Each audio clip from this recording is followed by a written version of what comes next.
Candidate Physical Ability Test, or CPAT, is a critical component of the Toronto Fire Service's selection process for Operations Firefighter.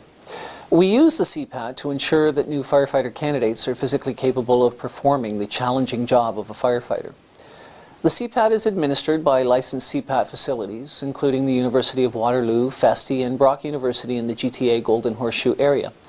And you can visit the websites of those facilities for preparation and testing details. The CPAT is an intentionally difficult test, and for some people, passing can require months of intense, dedicated preparation. In September 2009, we began following the experiences of one woman as she, in turn, began the strict fitness regimen detailed in the Candidate Preparation Guide of the CPAT Manual. At the same time, we asked several women from the then-current Toronto Fire Service's Recruit Firefighter class some questions about the first time they knew they wanted to be Toronto firefighters and what they did to reach the goal. The report card on women in firefighting, prepared by the International Association of Women in Fire and Emergency Services, tells us that people wanting to be firefighters since they were a child generally formed that ambition by about 11 years of age. The first time I actually thought about it was probably around when I was in kindergarten, when they were actually teaching you different occupations in school. Then I guess I revisited it when I was about 8 years old. My uncle became a firefighter, and he told me all about his job. Growing up, I just didn't see it as an option for me, given my size and my gender. I finally, decided this is what I want to do. I finished high school, I didn't really know what I wanted to do. So I went to university. Finished university, I still had no idea what I wanted to do.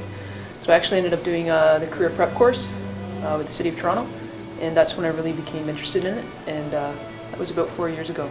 So then at that point I really started to gain the qualifications that I needed to apply. I started about 6 or 7 years ago. I was a teacher, and I took a group of students to a fire station and then decided that I really needed to work there someday.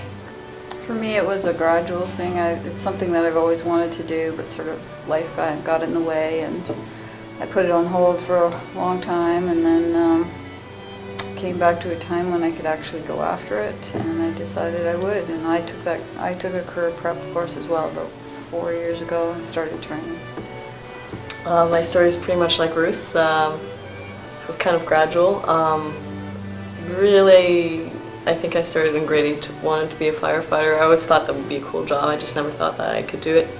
And then, after I graduated high school, I went to university because I didn't know what to do. And then I kind of started working in the financial world, and a really good friend of mine actually became a firefighter with Toronto. And we were talking one day, and I was telling him how I always thought it was a really cool thing to do, and he encouraged me to do it. And he said that if you're going to do something for your entire life, go for something that you actually really want to do. And I kind of threw myself into it. I took one course at Seneca, the PreService program, and I kind of just threw myself into it and really went for it. I have a lot of friends that are firefighters, but my uncle was probably one of, I'd say, like a driving force. There were some friends when I was in high school whose parents were firefighters, but I didn't really have a lot of exposure to the career when I was younger. Yeah, I didn't have any exposure to the career at all. I picked up the interest as an adult, and I didn't really know anyone else that was in it. I just decided I wanted to do it. I also went to university. I got a couple of degrees, but I was managing a tennis club, and there were like 7 firefighters who used to play there regularly, and I became really good friends with them. So yeah, they definitely had an influence. Ontario currently has a standardized pre-service firefighter program endorsed by the Ontario Office of the Fire Marshal and the Ontario Association of Fire Chiefs, and offered by about 14 of Ontario's community colleges. After I decided this is what I wanted to do, I just started doing my research. So I started looking up my options. I started looking for info sessions, and I think I probably went to about 40 info sessions. Even though I was learning the same information each time I went, it was a good refresher, and it kept me on track. So I checked the website every day for about 2 years. Yeah. That sounds about right. Yeah. Obsessively. Sometimes a couple of times a day. You need to be committed to checking to make sure that you have everything that you need, and to make sure that you actually get your application in. I got everything together. I got my first aid, CPR, my CZ, DZ license.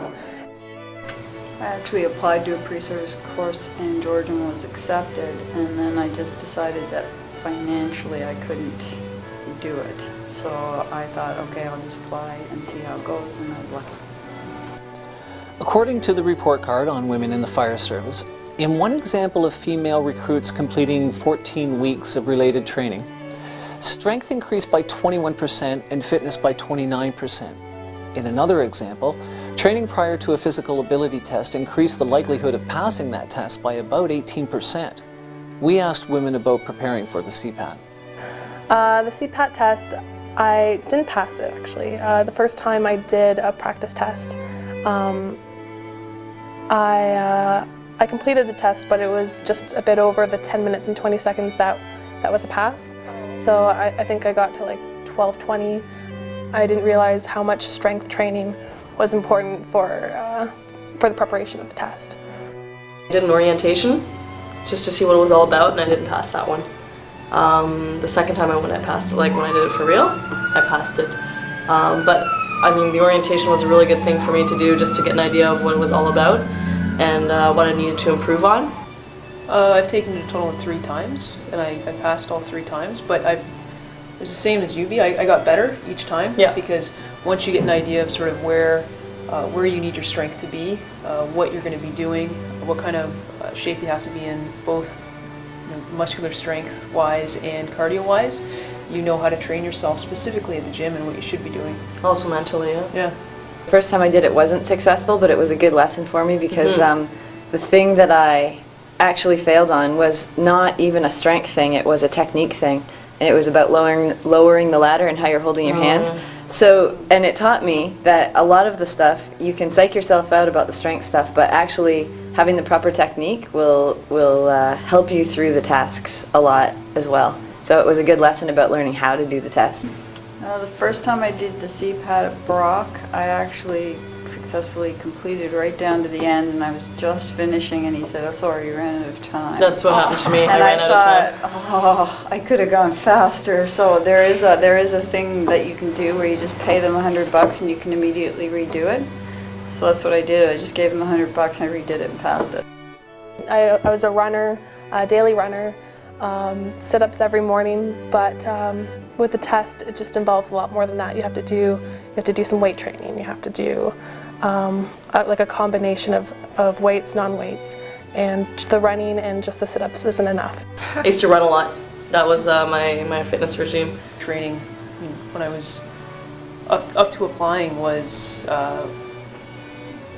playing competitive basketball, was playing competitive baseball. Only when I got into university did I really start training and sort of, I guess, hitting the gym, because the basketball team did. And weight training? So I got into weight training a little bit later on, but before that it was mainly just competitive sports. Yeah, sports, me too, and running, that's it. Yeah, I'd say weight training came as an adult thing for me too, but I've always liked to be active and do active things that are good workouts and Like keep hiking, you mountain going. biking, stuff like that? Yeah, and things where I think you use your strength too, but maybe not repetitions and In a functional way. yeah. Yeah. functional training. Well, I was a tennis coach, so I had a certain level of aerobic physical fitness, but when I decided that I was going to pursue fire as a career, I started the weight training, seriously weight training. So combination cardio weights for at least 2 years before I took that CPAT.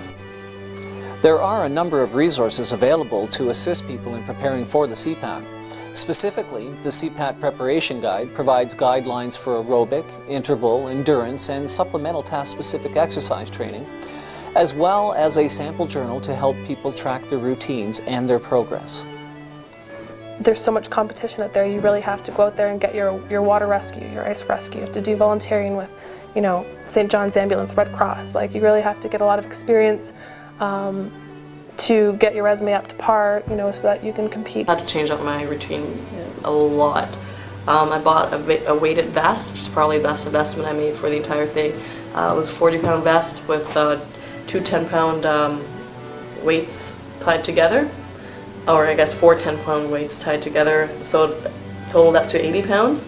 So I had my 40-pound vest, then 20 pounds on the shoulder, 20 pounds on that shoulder, and I just climbed the 50 stories of my friend's condo building almost every day, just to prepare for this, and it helped a lot. I think my attitude changed a lot when I decided I wanted to do this, because I understood, you know, for me especially, that it would have to become a lifestyle.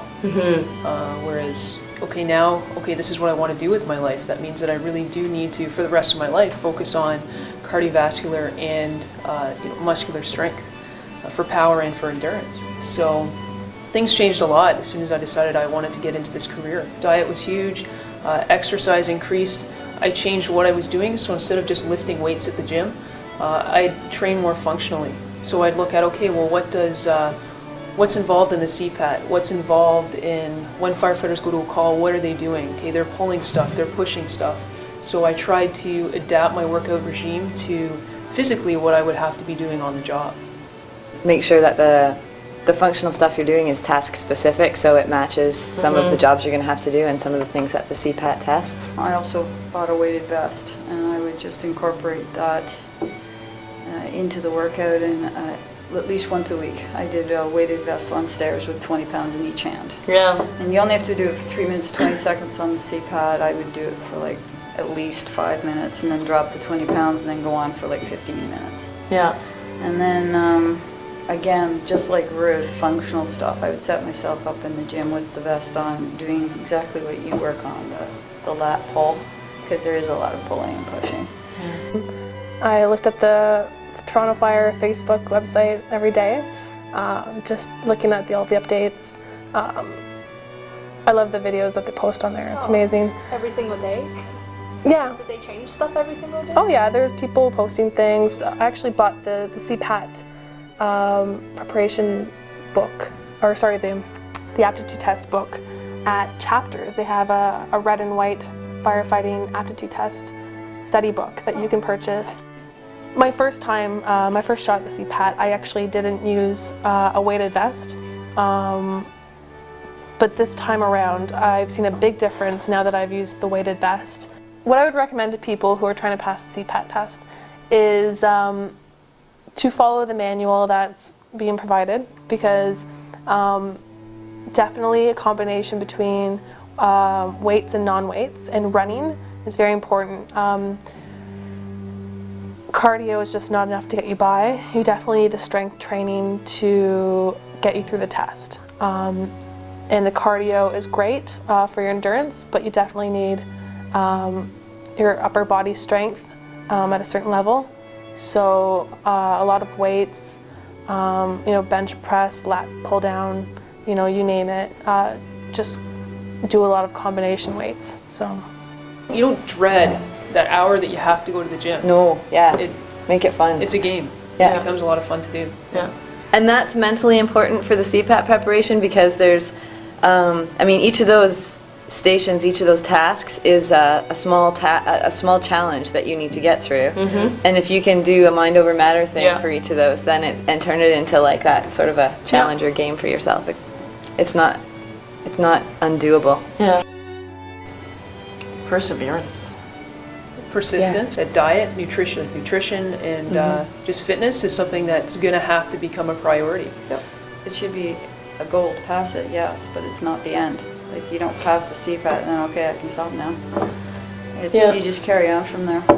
I found it helpful to have a goal like that in your head when you're doing stuff that's hard too. So the goal in your head is not, I need to do 20 reps right now. The goal in your head isn't even, I need to pass the CPAT. The goal is picturing what you're doing when you're doing that task. So I need to be able to carry something this heavy up these stairs as fast as I can. And picturing yourself in the situation when you're here, because that's the big reward once you're here, right? And getting that job.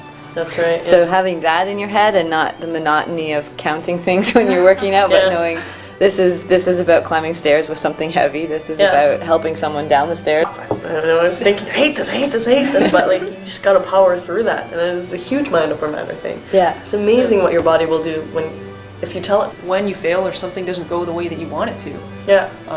It's not over. you learn from it, Yeah. and then the next time you do better. Yeah. And it's I not think it's not over until you get what you want. Once your muscles start screaming at you to stop, Yeah. you got another 5 minutes. Yeah. Yeah. Oh yeah, you got If you tons never of energy. push beyond that point, you never find Oh, out. yeah. Most Yeah. people just say, oh, this hurts, I'm stopping. Feel the Exactly. burn and then keep going. Because that's the big reward once you're here, right? And getting that job. To the Toronto Fire Class, 0902, I'm not saying, I'm just saying.